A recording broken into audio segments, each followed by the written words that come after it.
Hi everyone, welcome to Saima academy. हम ये जो मॉडल क्वेश्चन पेपर सॉल्व कर रहे हैं साइंस का 2023 के लिए, जो आपके अपकमिंग बोर्ड एग्ज़ाम्स हैं, उसमें हमने 25 क्वेश्चंस को सॉल्व कर लिया है। और यहाँ पे हम 26 से लेके और 28 मतलब 26, 27 एंड 28 क्वेश्चंस को सॉल्व करेंगे। तो स्टार्ट करते हैं अब अपने इस 26 क्वेश्चन से। देखो इसके अंदर क्या है, आप कैसे प्राप्त करेंगे, केवल रासायनिक समीकरण दीजिए। How will you obtain give chemical equation only.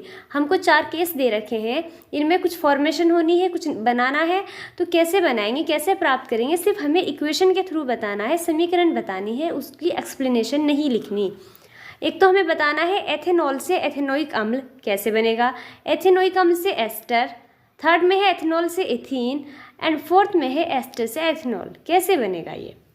तो सबसे पहले जो फर्स्ट वाला है एथेनॉल से एथेनोइक एसिड, इसको बनाएंगे। एथेनॉल का फॉर्मूला होता है यहाँ पे ये CH3CH2OH, और एथेनोइक एसिड जो होता है इसका फॉर्मूला ये है CH3C+OH।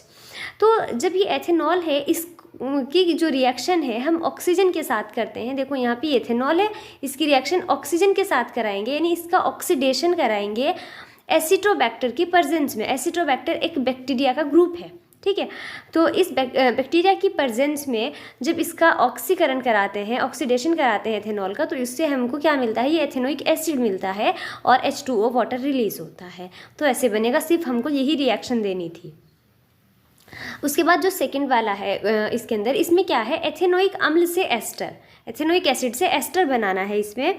तो अभी एथेनोइक एसिड का फॉर्मूला क्या होगा, जो यहाँ पे बना फर्स्ट वाली रिएक्शन में, ये CH3COOH यानी CH3COOH, ये तो एथेनोइक एसिड है। इसकी रिएक्शन हम एथेनॉल से कराते हैं। तो जब एथेनोइक एसिड की रिएक्शन एथेनॉल के साथ होती है, कंसनट्रेटेड H2SO4 यानी कि सांद्र सल्फ्यूरिक अम्ल की प्रेजेंस में होती है, तो इसमें एस्टर जो ये प्रोडक्ट है यहाँ पे CH3C+OC2H5, ये एस्टर है। तो एस्टर की फॉर्मेशन होती है प्लस H2O यानी कि वाटर रिलीज होता है इसमें। तो जब कैसे बनेगा एस्टर एथेनोइक एसिड से, एथेनोइक एसिड की रिएक्शन जब एथेनॉल से कराते हैं कंसनट्रेटेड H2SO4 की प्रेजेंस में, तो एस्टर की फॉर्मेशन होती है। थर्ड में एथेनॉल से इथीन बनाना है, इथीन फ्रॉम इथेनॉल। तो इसमें क्या होगा, एथेनॉल ही चाहिए, फिर हमें अगेन हमारे पास एथेनॉल का फॉर्मूला है CH3CH2OH।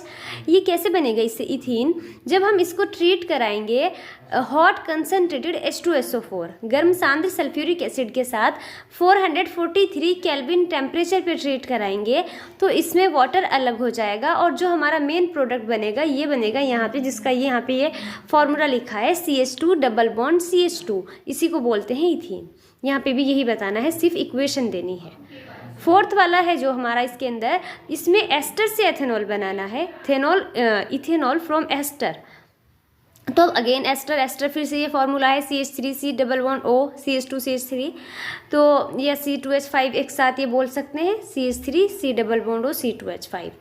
इस एस्टर का जब हम बेसिक हाइड्रोलिसिस कराते हैं यानी क्षारीय जल अपघटन कराते हैं, तो क्षार यहाँ पे NaOH सोडियम हाइड्रोक्साइड एक बेस ही तो है, क्षार है, तो इसकी रिएक्शन NaOH से कराएंगे। तो इसमें हमारा एक तो बनता है सोडियम एसीटेट CH3COONA, इसको बोलते हैं सोडियम एसीटेट। और जो ये सेकंड प्रोडक्ट बना है C2H5OH, ये है हमारा इथेनॉल। तो इथेनॉल ही इसमें बनाना था एस्टर से, तो इथेनॉल ये हो जाएगा। देखो यहाँ पे C2H5 है, चाहे हम इसको CH3CH2 भी लिख सकते हैं, स्ट्रक्चर तो आपको आती होगी बनानी, है ना। तो इसमें हमको इथेनॉल बनाना था। तो इस तरीके से ये जो चारों इसके अंदर केस दे रखे हैं, हमको इनकी सिर्फ इक्वेशन देनी थी, इसमें कोई एक्सप्लेनेशन नहीं लिखनी थी आपको। मैं उम्मीद करती हूँ कि आपको ये समझ आया होगा। आपको रिएक्शन से प्रैक्टिस करनी पड़ेगी, देखो लिख लिख के, ठीक है। इसके बाद 27वां क्वेश्चन है, फर्स्ट पार्ट है इसके अंदर, DNA प्रतिकृति का प्रजनन में क्या महत्व है, स्पष्ट कीजिए। What is the importance of DNA copying in the reproduction? जो रिप्रोडक्शन के टाइम पे DNA की कॉपी होती है उसकी क्या इंपॉर्टेंस है, हमें वो बताना है। तो देखो DNA की क्या क्या इंपॉर्टेंस है, क्यों कॉपी होना ज़रूरी है। एक तो ये है कि जब पेरेंट्स से जो बेबी बनता है तो उसके अंदर भी उतना ही डीएनए होना चाहिए। तो देखो ये सुनिश्चित करता है कि कोशिका विभाजन के अंत में उत्पन्न होने वाली प्रत्येक पुत्री कोशिका, एक कोशिका का जब विभाजन होगा उससे जितनी पुत्री कोशिकाएं बन रही हैं उन सबको समान मात्रा में डीएनए मिले, सब में इक्वल डीएनए जाए। ये लैंगिक प्रजनन के दौरान विभिन्नता उत्पन्न करके विकास का कारण बनता है। और नेक्स्ट पॉइंट है, ये माता पिता से प्राप्त आनुवंशिक सूचनाओं को संतानों तक पहुंचाने में सहायक है। जो पेरेंट्स की कैरेक्टर उनके चिल्ड्रन के अंदर जाते हैं, उनके बेबीज़ के अंदर जाते हैं, उसके लिए रिस्पॉन्सिबल कौन है? डीएनए है। तो डीएनए का काम होता है पेरेंट्स से जो आनुवंशिक सूचनाएं हैं, आनुवंशिक लक्षण है, उनको संतानों तक पहुँचाना। इंग्लिश में देखो, importance of DNA copying, it ensures that each daughter cell produced at the end of cell division receives an identical amount of DNA. Cell division के एंड में जितने डॉटर सेल प्रोड्यूस हुई हैं सबको इक्वल अमाउंट में DNA मिलना चाहिए। It causes evolution, ये इवोल्यूशन का एक रीज़न बनता है, कॉज बनता है। By generating variety during sexual reproduction, तो सेक्सुअल रिप्रोडक्शन के टाइम पे जो एक वेराइटी जनरेट होती है उससे इवोल्यूशन में हेल्प मिलती है।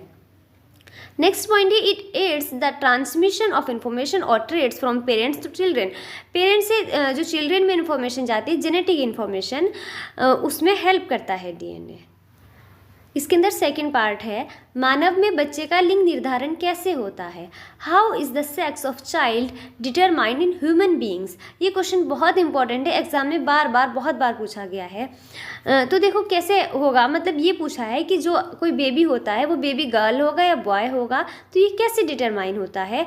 तो जो ह्यूमंस के अंदर वो होते हैं, लिंग गुणसूत्र होते हैं, सेक्स क्रोमोसोम होते हैं। मेल के अंदर तो होते हैं XY और फीमेल के अंदर होते हैं XX। ये आपने जूनियर क्लासेस में भी पढ़ा होगा, ठीक है। तो देखो पहले समझो इसको, मानव में लिंग का निर्धारण विशेष लिंग गुणसूत्रों के आधार पर होता है। नर में XY गुणसूत्र होते हैं, नर का मतलब है पुरुष, मेल, और मादा में XX गुणसूत्र विद्यमान होते हैं। तो निषेचन की क्रिया में यदि पुरुष का X लिंग गुणसूत्र स्त्री के X लिंग गुणसूत्र से मिलता है, अगर फादर से भी X मिला है और मदर से भी X मिला है, तो XX किस में होता है? महिला में होता है, फीमेल में होता है, यानी तो जो होने वाली संतान है वो लड़की होगी, अतः संतान लड़की के रूप में होगी। लेकिन जब पुरुष का Y लिंग गुणसूत्र स्त्री के लिंग गुणसूत्र से मिलकर निषेचन करेगा तो XY बनेगा। अगर पुरुष का Y आ जाए, महिला के पास तो X ही है, तो चाहे तो पुरुष का X आए महिला तब भी X ही देगी, पुरुष का Y आए महिला तब भी X ही देगी। तो अगर पुरुष का Y आ जाए, वो महिला के X गुणसूत्र के साथ मिलकर निषेचन करेगा तो XY बनेगा, और XY के केस में लड़के का जन्म होगा, ठीक है। किसी भी परिवार में लड़के या लड़की का जन्म पुरुष के गुणसूत्रों पर निर्भर करता है, क्योंकि Y गुणसूत्र तो उसी के पास है, मदर से तो हर एक केस में X ही मिलता है। तो ऐसे होता है सेक्स डिटरमाइंड। इंग्लिश में, human beings have XX and XY sex determination system. In this the males have XY sex chromosomes. Male के पास XY sex chromosome होते हैं. They produce two type of gametes having X and Y chromosome. तो जब उनके पास XY sex chromosome है तो दो तरह के gametes प्रोड्यूस करेंगे, X और Y chromosome वाले. The females have XX chromosomes. They produce only one type of gamete having X chromosome. तो उनके एक ही टाइप के gametes होंगे जिनके अंदर X chromosome होंगे. The sex of a child is determined by the type of chromosome he or she receiving from the father. किसी भी चाइल्ड का सेक्स इस बात पे डिटरमाइन होता है कि वो जो भी अपने फादर से क्रोमोसोम को रिसीव कर रहा है. If sperm is having x chromosome, अगर जो स्पर्म है जब एग से फर्टिलाइज होगा उस स्पर्म के अंदर अगर एक्स क्रोमोसोम है, then the child will be a girl. तो चाइल्ड एक गर्ल होगी, क्योंकि मदर का एक्स क्रोमोसोम और फादर का एक्स क्रोमोसोम, तो एक्स से क्या होगा, गर्ल होगी. If sperm is having Y chromosome, अगर स्पर्म के अंदर वाई क्रोमोसोम है, then the child will be a boy. तो चाइल्ड एक बॉय होगा, क्योंकि फादर से वाई क्रोमोसोम गया, मदर का एक्स क्रोमोसोम, तो एक्स वाई बनेगा. The Y chromosome carries factors responsible for triggering male development. जो वाई क्रोमोसोम होता है उसके अंदर वो फैक्टर्स होते हैं जो एक मेल के डेवलपमेंट को ट्रिगर करते हैं, जबकि जो एक्स क्रोमोसोम होते हैं, वाई क्रोमोसोम जो होते हैं वो मेल के डेवलपमेंट को ट्रिगर करते हैं, और जो एक्स क्रोमोसोम होते हैं उनके अंदर फीमेल के डेवलपमेंट को ट्रिगर करने वाले फैक्टर्स होते हैं. ओके, तो ये हो गया क्वेश्चन. आई होप कि आपको क्लियर हुआ होगा. इसके बाद है 28th क्वेश्चन है ये. इसके अंदर भी दो पार्ट है. फर्स्ट एक न्यूमेरिकल है ये, इसमें पूछा है, देखो पहला बता रखा है कि एक बल्ब पर 10 वोल्ट और 500 मिली एम्पियर अंकित है। A bulb is rated 10 volt and 500 milli ampere. Calculate, हमें क्या क्या कैलकुलेट करना है? फर्स्ट में तो बल्ब का प्रतिरोध, रेजिस्टेंस ऑफ बल्ब, सेकंड के अंदर है बल्ब की शक्ति, पावर ऑफ बल्ब, और थर्ड में है 5 घंटे जलाने पर बल्ब द्वारा उपभुक्त ऊर्जा। तो ये energy consumed by bulb when it is lighted for 5 hours. तो सबसे पहले हम रेजिस्टेंस निकालेंगे। हमें दे क्या रखा है इसके अंदर? एक तो पोटेंशियल डिफरेंस दे रखा है, यानी कि वोल्टेज 10 वोल्ट विभवांतर है, ये 10 वोल्ट विभवांतर।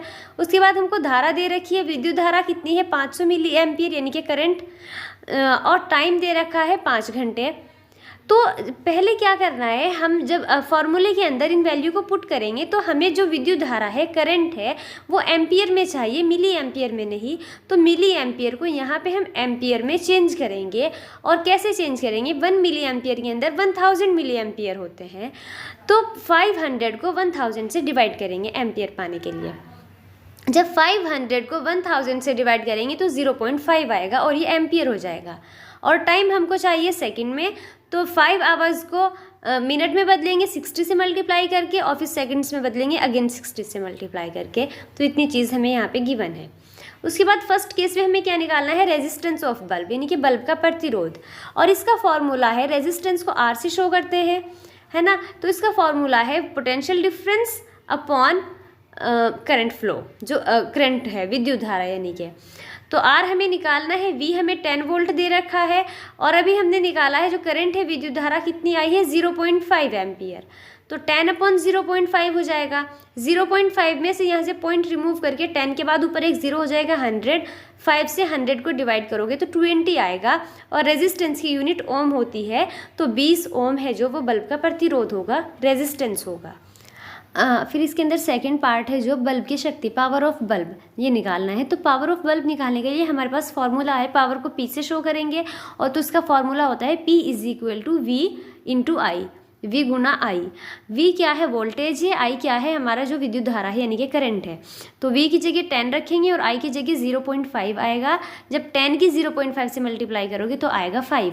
तो 5 वाट, 5 वाट बल्ब की शक्ति है। ये हो गया सेकंड वाला भी।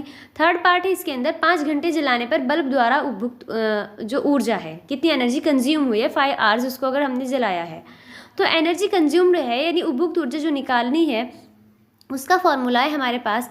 देखो फॉर्मूला है हमारे पास होता है, जो शक्ति होती है इनके बल्ब की, जो पावर है और जो ऊर्जा है और टाइम, इनके बीच रिलेशन होता है ये P = W/T। यहाँ से हमें W चाहिए, यानी कि ऊर्जा चाहिए, या कार्य को ऊर्जा को एक ही बात है। तो यहाँ से हम W निकालेंगे, T P के साथ मल्टीप्लाई में चला जाएगा, फॉर्मूला बनेगा W = P × T। P की जगह अभी हमने निकाली है सेकंड वाले पार्ट में शक्ति, यानी जो पावर है बल्ब की, वो 5I है, और टाइम कितना है हमारा? ये है 5 × 60 × 60, यानी कि जो 5 आवर्स है उनको, उसको हमने सेकंड में कन्वर्ट कर लिया। तो इसकी मल्टीप्लाई करोगे यहाँ पे, ये हमारा आएगा 90,000 जूल। एक बार अभी मल्टीप्लाई करके देख लेना, हो सकता है थोड़ा मिस्टेक हो, वैसे तो मैंने की थी, ठीक है। तो आप फिर भी चेक कर लेना इसको। तो इस तरीके से इसके अंदर ये 3 पार्ट दे रखे थे, ये हमें निकालना था, तो हमने ये निकाल लिया। उसके बाद ही इसके अंदर सेकंड पार्ट है, विद्युत मोटर किस सिद्धांत पर कार्य करती है? On which principle electric motor works. बस हमें प्रिंसिपल बताना है इलेक्ट्रिक मोटर का इसके अंदर। तो देखो क्या है इलेक्ट्रिक मोटर का प्रिंसिपल? विद्युत मोटर इस सिद्धांत पर कार्य करती है कि जब किसी कुंडली को, धारावाही कुंडली जो होती है, उसको चुंबकीय क्षेत्र में रखकर उसमें धारा प्रवाहित की जाती है, यानी उसको जब किसी चुंबकीय क्षेत्र में रखेंगे, उसके इधर और इधर बड़ी बड़ी 2 चुंबकीय होंगी, और उसके अंदर हम धारा प्रवाहित करेंगे, तो उस कुंडली पर एक बल काम करना शुरू करता है, जिससे कुंडली लगातार घूमती है। और क्या करती है? इलेक्ट्रिक मोटर भी तो घूमती है ना, तो कुंडली लगातार घूमती रहती है। ऐसे तो ये हो गया इसका सिद्धांत। इंग्लिश में principle of electric motor works on the principal that when a rectangular coil is placed in a magnetic field and a current is pass through it, A force acts on the coil which rotates it continuously।